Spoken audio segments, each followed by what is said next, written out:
faqihun fajirun, yang kedua imamun jairun, yang ketiga mujtahidun jahilun. Mujtahid yang bodoh, mujtahidun jahilun. Mujtahid yang bodoh. Mujtahid berarti orang yang berijtihad, berarti hakim, ulama mujtahid untuk menentukan ini hukumnya apa, dia berijtihad. Dulu kita waktu ngajikan Ustaz ya, kalau seorang mujtahid berijtihad salah, masih dapat pahala? Satu. Kalau dia benar, dapat dua. Itu kalau salah. Dia punya ilmu, berijtihad, ini hukumnya apa ini? Ini makruh. Ternyata salah, masih dapat pahala satu. Tapi dengan ilmu dia ijtihadnya. Makanya di sini bilangnya bukan mujtahid yang salah, mujtahidun jahil. Apa arti jahil tadi Pak? Bodoh. Orang salah, semua kita salah.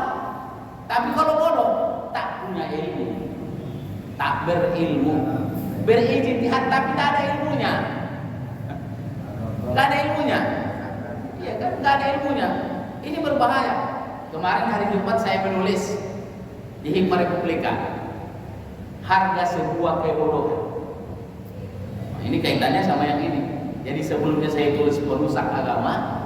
Nah kemarin hari Jumat di Hikmah Republika, harga sebuah kebodohan. Ternyata kalau bodoh itu Pak, mahal harganya. Dan setiap kebodohan pasti berdampak kerusakan. Makanya jangan bodoh. Dan bodoh tidak selalu masalah ilmu, tapi masalah sikap batin kita, tak mau belajar, tak mau menerima nasihat, merasa paling benar. Nah itu namanya bodoh kita.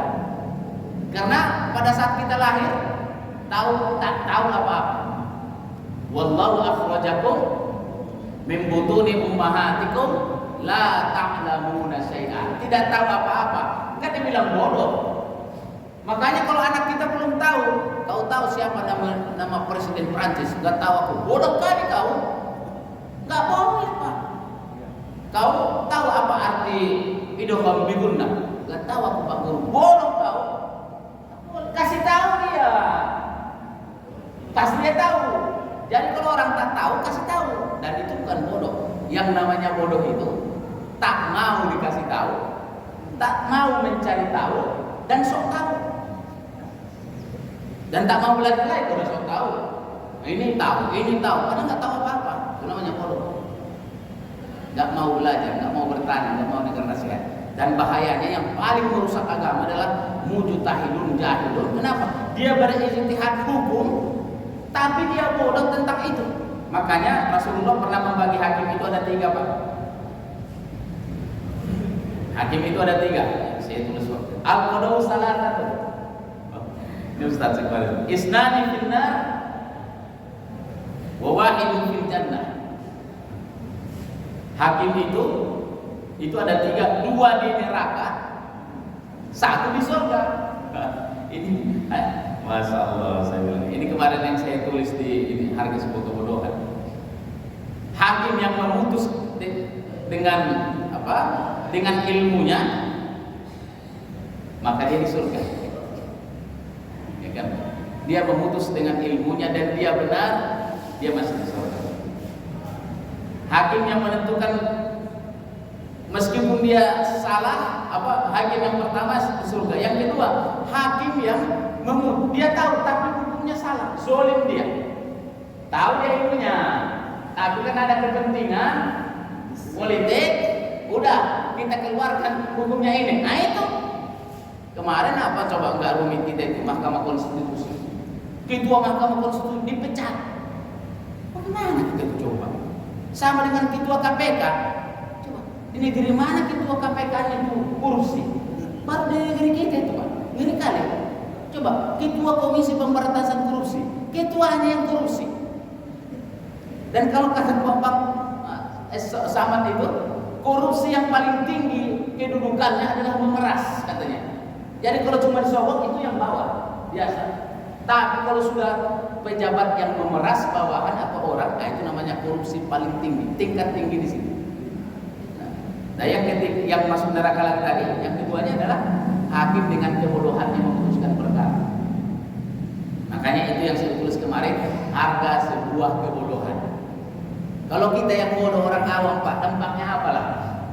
Paling-paling hidup kita susah-susah sendiri aja. Naik angkot salah, nggak bisa baca, nah bodoh kita kan? Nah, palingan kesasaran, mau keciputan, malah terbaru. Nah, itu kan. Berapa lah ruginya? Saya rugi. Untung malah tukang angkot kan? Bapak balik lagi, salah arah. Aduh, lalai kita. Tapi kalau hakim yang salah, kalau saya bilang kenapa dia bisa merusak agama? Yang hak jadi batil, yang batil bisa jadi hak. Hakim yang salah ini, mujtahid yang bodoh ini Pak, yang benar bisa disalahkan, yang salah bisa dibenarkan. Itu bahayanya. Wah, itu rusak agama kita kan. Nanti cuma ini agak panjang jadi saya nggak jelaskan betapa hancurnya sebuah negara kalau sampai mujtahidnya itu bodoh dan hakimnya bodoh. Dan dalam tulisan saya kemarin harga sebuah kebodohan, saya tuliskan ada kisah di situ menarik. Nanti baca Bapak. Nanti kalau saya cari betapa hancurnya. Maka rusaklah hukum tatanan masyarakat kalau sampai mujtahidnya itu bodoh. Karena kalau orang bodoh itu dia tidak tahu lagi mana yang hak, mana yang batil, mana yang benar, mana yang salah. Jadi kemarin saya baca tulisan Profesor Koresia Ustaz, lama sering renung apa maksudnya ini. Oh iya, kata dia, lebih baik tidak menghukum orang salah. Itu Pak. Salah, lebih baik katanya tidak menghukum orang salah daripada menghukum orang yang tak salah. Jadi ada yang salah nih, tak usah dihukum, nggak mau. Daripada yang tak salah dihukum.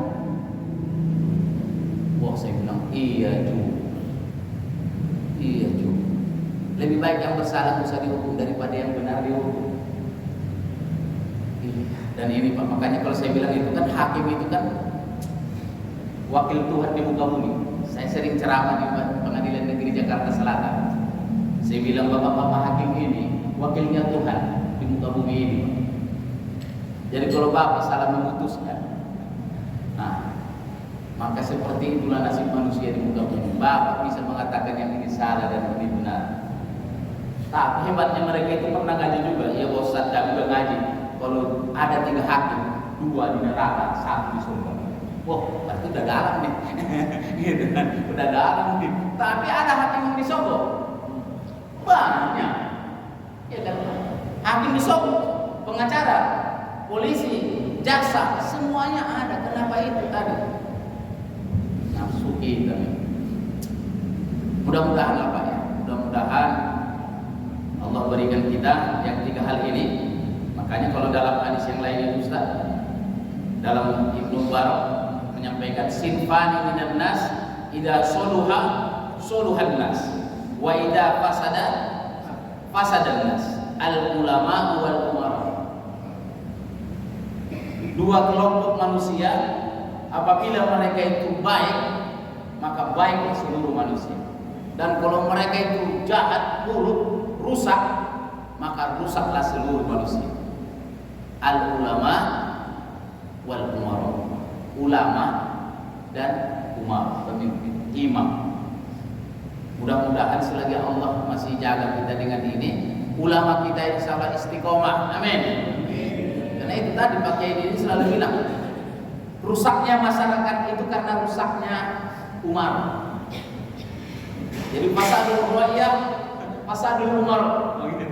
Saya pernah cek ini ke anak saya di Al-Azhar. Coba carikan ini. Katanya di Ihya Ulumuddin. Ketemu juga redaksinya dikit beda. Jadi rusaknya masyarakat karena rusaknya umar, pemimpin. Dan rusaknya umar ini fasadul ulama. Jadi kalau umarnya rusak itu karena ulamanya rusak. Kenapa rusak umarnya? Ulamanya rusak. Gak mampu lagi menasihati para umar. Dan ulama rusak kenapa? Hukum dunia. Wakaratul maut. Jadi rusaknya ulama itu hukum dunia. Jadi kalau ulama sudah terpengaruh dengan alfa, gini kira-kira kan? Kira-kira kalau dulu guru kita almarhum Kiai Zainuddin MZ, saya selalu guru besar saya lah. Dia bilang, Kalau dikasih 100 juta, halal. Kencang haramnya, fasih katanya. Haram. Begitu dikasih 1 miliar, haram. Gimana ini pakai begini? Haram. Dikasih 2 miliar, mana pakai begini? 5 miliar, haram. Haram. Jangan harum gitu ya.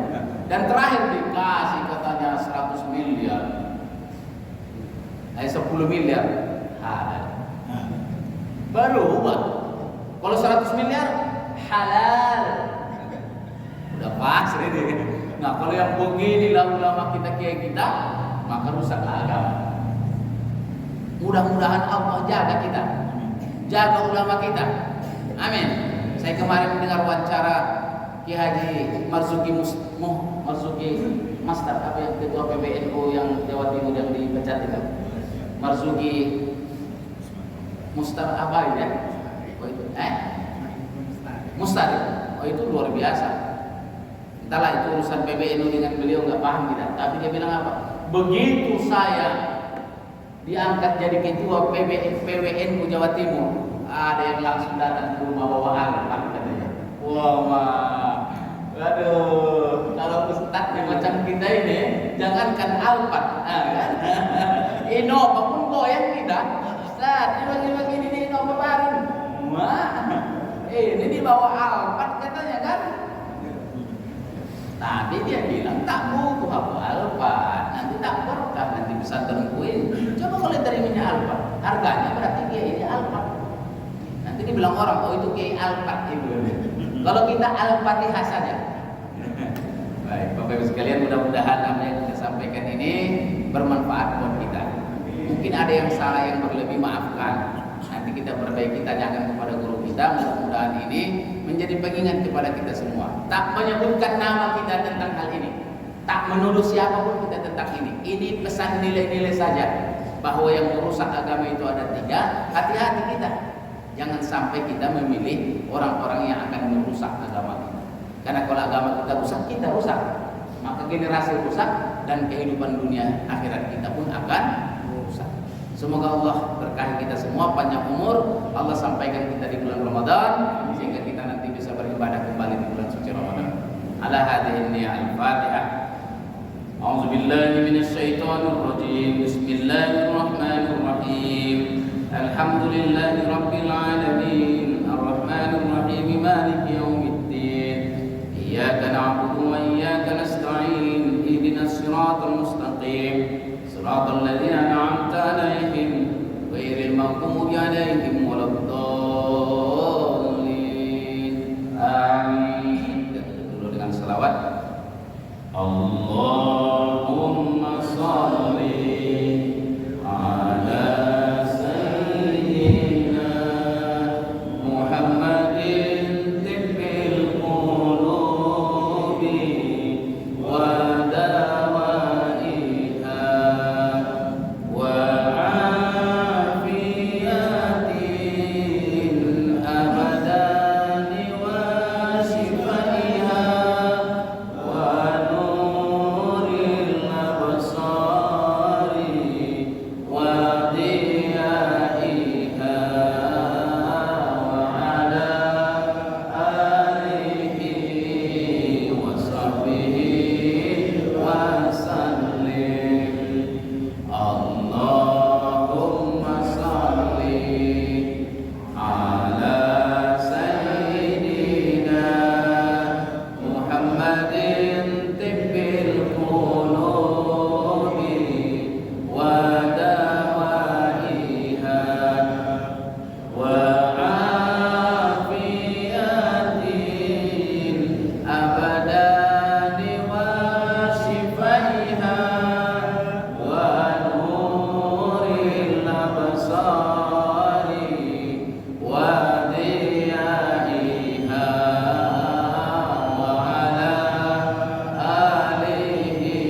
Allahumma bi'id ila qawm tariq. Assalamualaikum warahmatullahi wabarakatuh.